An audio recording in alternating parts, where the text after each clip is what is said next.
Vatra na Porinu, a Brkovi u studiju Hrvatske uživo. Dobrodošli. Još vas bolje našli. Možda Brkovi jednoga dana dobe Porin, pa ih budemo izvještavali. Nastupili smo na anti-Porinu, a sad... Ne znam jesmo dobrodošli nakon toga. Vidjet ćemo jeste li dobrodošli. Dobrodošli dakle u Hrvatsku uživo. Tomislav Kalousek i Vedran Ivčić, dio samo Brkova. Drugi dio je na generalnoj probi. A drugi dio ima drugih obaveza. Naime, treba reći da je sutra vaša, evo kada sam rekla generalna proba, sutra je vaš veliki koncert u Domu sportova. Spremni ste? Proba je odrađena? Je, spremni smo. Recimo našim gledateljima, dakle ovima koji još nisu čuli kako Brkovi zvuče, da je to kombinacija različitih stilova. Evo kako biste vi opisali Pa mi imamo naziv za to, mi smo to nazvali punk folk wellness. Znači, imamo tu žestinu punka, ima utjecaja folka i konačni efekt wellnessa, posjeta sauni. Dakle, to bi bilo onako na kraju. To bi bilo na kraju kada ste bili u sauni. Čak smo razvili verziju, neki street folk, to smo kasnije i međusobno imali. Imamo mi inačica, svako malo mi to mijenjamo. Neki inačica svega toga. Ono što je zanimljivo za vas je da vas baš nema puno u medijima. Dakle, nema vas u spotovima, no uspijete puniti dvorane. Iza vas je 200-tinjak koncerta. Koja je tajna Brkova? Pa nismo ni mi još otkrili zašto nam ide, ali... Možda u ovom spoju ove glazbe, ovo sve turbo, folk, možda u wellnessu recimo. Sigurno u wellnessu odgovor, to sam siguran. Pa od samog početka mi nismo imali izdavača, nismo ga htjeli, promovirali smo našu glazbu putem interneta, shvatili smo da nam to dobro ide, da nam to donosi publiku i do dana današnjeg nismo ni pokušali mijenjati recept. Tako da, koja je tajna, ne znamo, to bolje da neko drugi govori o nama, ali eto.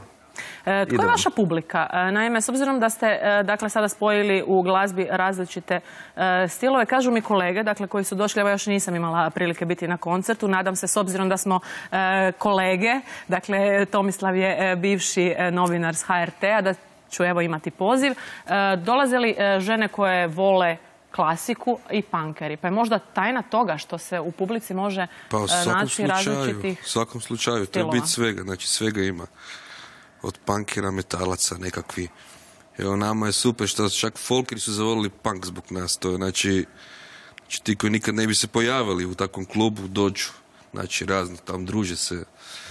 Dobra energija, vesele se ljudi. Kako nastupate? Kako određujete gdje ćete svirati? Pa mi nastupamo po pozivima. Dakle, ako je neki organizator zainteresiran, on se nama javi.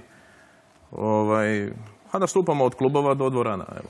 Sad u zadnje vrijeme često dvorane, a ranije su bili gotovo isključivo klubovi. Čitala sam vaš intervju nedavno objavljen. Rečeno je da ne želite nastupati, to mi je jako bilo zanimljivo, pa vas moram pitati, u dakle, klubovima koji nose fina imena, nego ovako kao neka neobična imena životinja i tako. Ne, to je zapravo zato što smo mi sindikalni bend. Mi smo za ljude sa niskim primanjima, a ovi klubovi koji imaju ta fina imena često imaju visoke cijene pića i tako da bi uzeli bi na dio publike na tome. Vedrane, ono što još karakterizira dakle, Brkove je da se sve vaše pjesme mogu besplatno skinuti na internetskoj mreži. Je li to možda, dakle, pričali smo o tajni vašeg uspjeha, ta komunikacija putem društvenih mreža? Po svakom slučaju, to je sigurno. Znači, nama je YouTube totalno, znači mi kao prvo nemamo izdavača, većinom nas tu, znači neko mainstream radio stanice zabranjuju. Ne vrte nas, čak ne vrte nas, izbjegavaju, ljudi zovu, nekad i šale, pušte zovi, neće puštat. To je možda nama i plus, to je definitivno je to plus neki, uopće ta, jer mi smo u pravilu u medijima i naročito radio, pa kao danas nema, evo sad pred ovaj koncert prvi put da se malo pojavljamo malo više, da. U medijima, ali inače preko Facebooka, YouTubea, interneta. Da, uistinu ste zanimljivi. Evo, ja ću još jednom ponoviti da uspijete napuniti dvoranu. Što očekujete sutra? Pa bit će puna dvorana, mogu to već sada reći. Karata još ima, ali bit će puna dvorana. Da ne zaboravimo sada reći gledateljima da i mi dijelimo 2 karte. Dakle, budite brzi na našoj Facebook stranici. Dakle, Brkovi su bend koji je i inače aktivan na društvenim mrežama. Dakle, brzo na Facebook stranicu dobit ćete 2 karte sutra za Brkove. Da, evo, pitala si me, mi se trudit ćemo se da napravimo pravi spektakl, imamo i neke goste iznenađenja koje ne smijemo otkriti još. To će posjetitelji vidjeti sutra. Pa evo ekskluzivu da imamo. Ne bi bilo ekskluziva, ne može. Ne bi bilo iznenađenja, ako sad kažem. Kako je ekskluziva sad na televiziji? Vedrane, kakva je atmosfera na koncertima? Kakva je ta interakcija vaša s publikom? Interakcija je mokro je, definitivno, to je prvo. Mokro je i vlažno i divlje, ljudi se veseli su, jako se, i da pače, jako su euforični. I cijela ta energija je, sve je to jako euforično i to se tresu sa zidovi. Volite se reklamirati kao neki opasni dečki, ne djelujete mi ovako opasno. Možda zato kad mi je Tomislav kolega bio ili... A nismo se sreli usred noći, ne? Znači, trebamo svi doći na koncert. Još me samo zanima, dakle, evo kako se bližimo kraju razgovora, brkovi, gdje su brkovi? Hoće li narasti do sutra? Pa znaš šta, to nas jako puno pitaju i već nam je dosta odgovarati.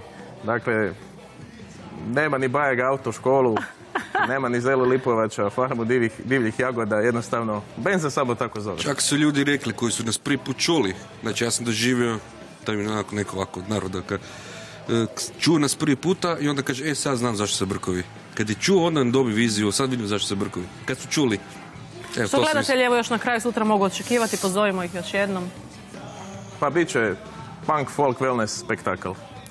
Meni se sviđa ovo wellness, poznana sam. Wellness će biti sigurno. Wellness to je sigurno. Dobar provod sutra, dakle to je s vama dobru svirku, našim gledateljima dobar provod. Hvala vam što ste bili naši gosti. Kako to zvuči, evo i naši gosti će imati priliku čuti u emisiji Hrvatska uživo. Hvala i sretno sutra.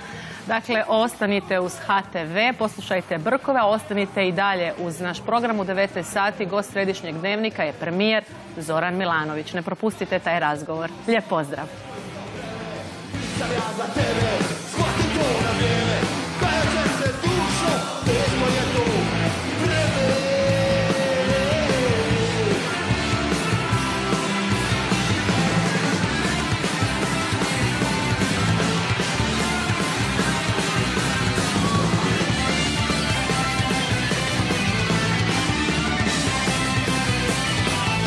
Nisam ja za tebe, shvati to na vrijeme, kažem se dušo, teško je to vreme. Nisam ja za tebe, shvati to na vrijeme, kažem se dušo, teško je to vreme. Nisam ja za tebe, shvati to na vrijeme, kažem se dušo, teško je to vreme. Nisam ja za tebe, shvati to na vrijeme, kažem se